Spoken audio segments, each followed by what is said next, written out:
Hi friends, నేను మీ హేమని. మీ అందరి కోసం గోంగూర పువ్వుతో పచ్చడి ఏ విధంగా చేస్తారో చూద్దాం.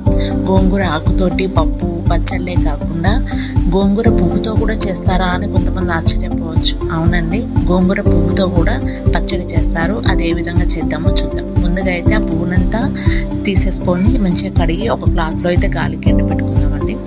తర్వాత వేరే ప్యాన్ తీసేసుకొని అందులో 2 స్పూన్స్ జీలకర్ర, 2 స్పూన్స్ ధనియాలు, ఒక 4-5 స్పూన్ల వరకు నువ్వులు అయితే తీసుకుందామండి. ఈ విధంగా రెడ్ కలర్ వచ్చేంత వరకు వేయించి ఒక జార్లోకి అయితే తీసేసుకుందాం. అదే బౌల్లో కొంచెం ఆయిల్ వేసి ఎండుమిరపకాయలు, కొంచెం కరివేపాకు కూడా వేసేసి మంచిగా వేగేంత వరకు ఈ విధంగా చేసుకోండి, కలపండి. అవి కూడా దాంట్లో వేసేసుకుందాం మిక్సీ జార్లో.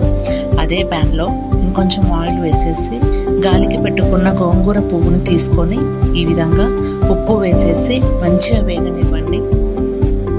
అలాగే కలుపుతూ ఉండండి.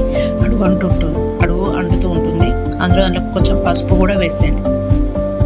అలాగే ఇందాక దాంట్లో ఉప్పును ఎల్లిపాయ అవి కూడా వేసేసుకొని మిక్సీ అయితే ఈ విధంగా పట్టుకుందామండి.